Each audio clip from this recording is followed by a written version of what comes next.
Welcome to episode 4 of Full Court Magic. I'm Don Strouble, your host. I'm also the Orlando Magic beat writer for Roundtable Sports, and it was a pretty dismal return to the Kia Center for the Magic in their first home game in nearly 2 weeks.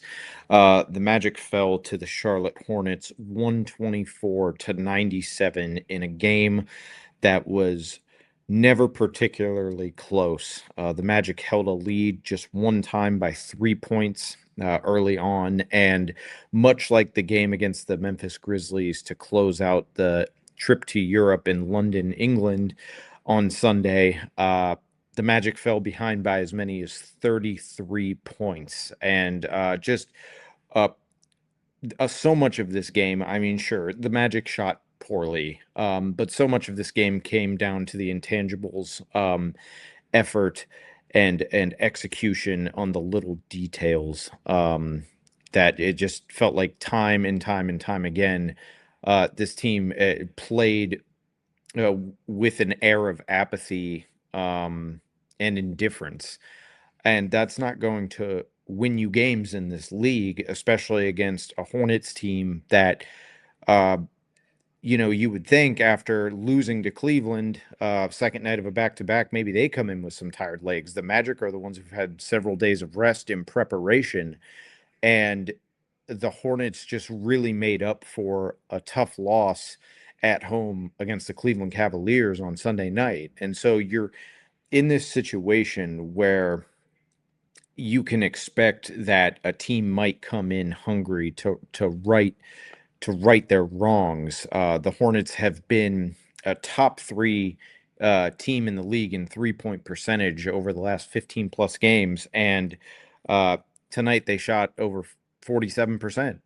But again, it just comes down to so many uh, of the little details. Look, losing the rebounding battle by what was it, 37 to 25.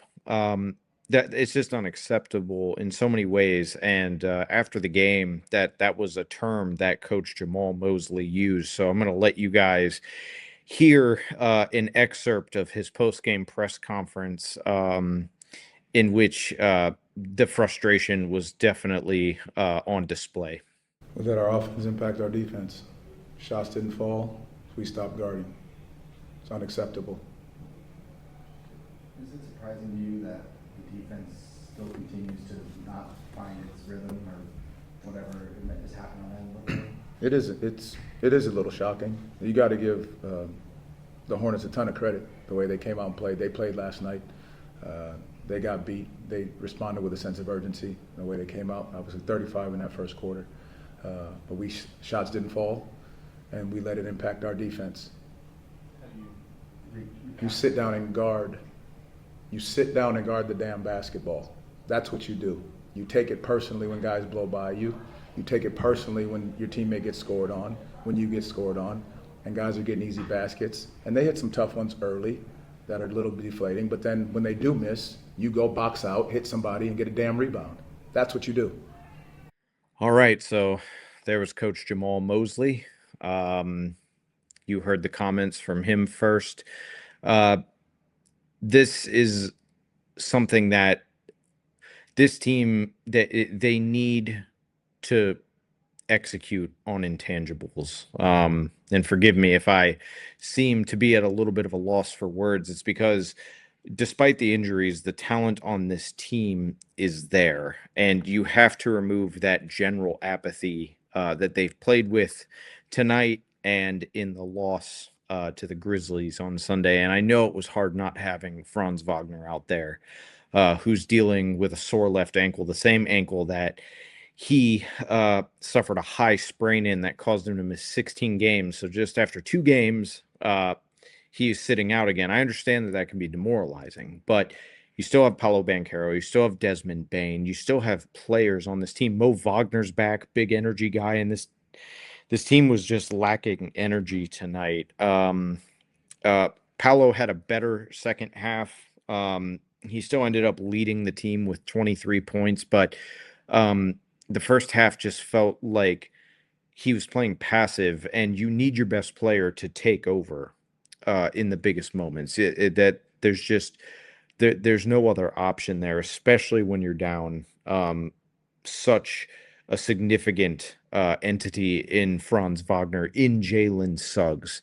Uh, Paolo Banchero has not looked like the same player in many instances this season. Now that's not to discredit him. That's not to say that he's been bad all told. No, that's not the case. He has been very, very good and shown glimpses of who he is at his core multiple times this season. But it's one of those things where indecisiveness and passiveness from your best player uh, is going to hurt you. He needs to be the one to take over games.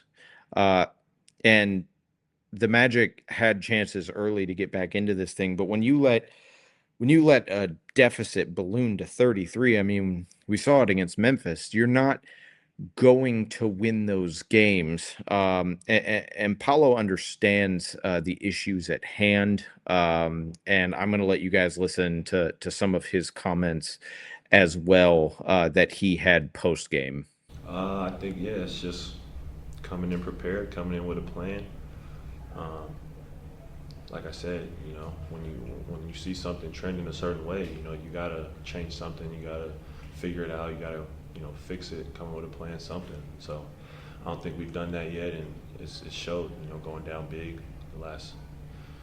I mean, before even the Europe trip, the same thing happened when we played Charlotte here a couple weeks ago. We went down big and they blew us out. So it's been something that's been happening, and can't just say that we want to change it without doing anything to change it.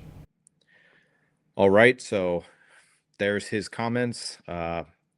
And as you could see, there is a level of accountability there. Like Paolo Banchero is not going to shy away from accountability, but as he said, actions, and same with what Coach Mosley said, is things have to be actionable. Like it's easy to say things, it's harder to do them. So when is this team going to back up their words with actions and the level of play that they aspire to achieve through these talking in these press conferences and shoot arounds and things of that nature? When are we going to see something like that on full and consistent display? Yes, injuries matter.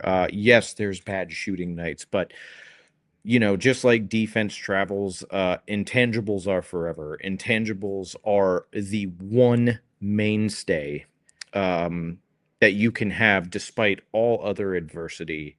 And it's something that we saw this team utilize last season, a level of heart that they played with because they didn't have a choice. I mean, there were so many injuries up and down the roster, similar to this year, but worse, arguably. Especially before the first half of the season was over. I mean, had Paolo Banchero and Franz Wagner out with torn obliques. Mo Wagner tore his ACL before Christmas in 2024. Jalen Suggs in and out of the lineup, ended up missing the rest of the year due to his knee. Uh, but this team always played with a level of heart and tenacity that kept them in games and kept them winning games, no matter the lineup. And it just doesn't feel like there is the same uh, kind of urgency uh, and intensity that's needed to go out there and make this happen, especially from the lead guys. I mean, the Hornets played with their hair on fire because they suffered a tough loss to Cleveland, in which they shot uh, an abysmal percentage. Tonight, they came out and they played how they had to. Obviously, a clear bench disparity in scoring. The Magic could not get into any actions. There was a lot of bizarre, like, ISO situations.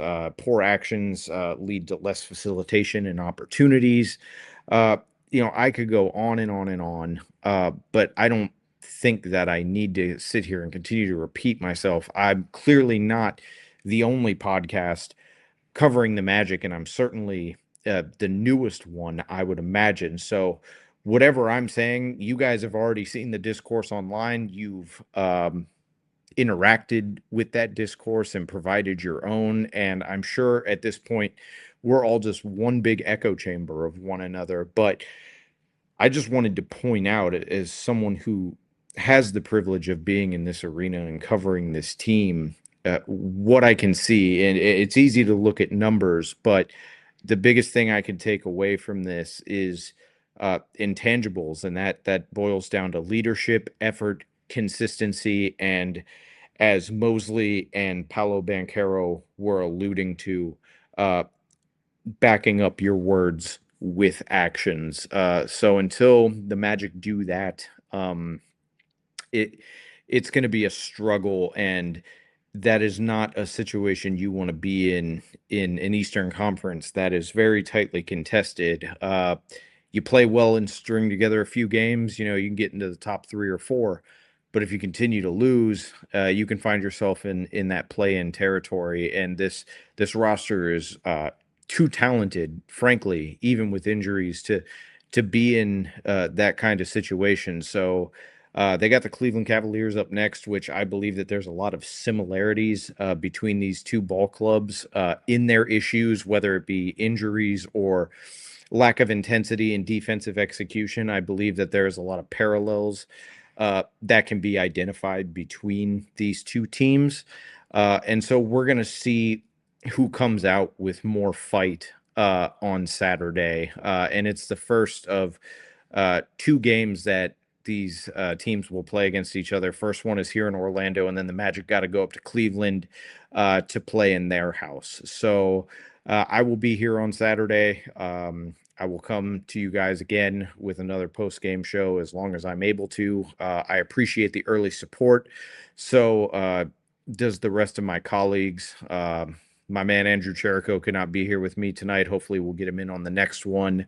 But if not, definitely looking to ramp these up and get on the air with you guys more and talk about this stuff. Please leave your comments.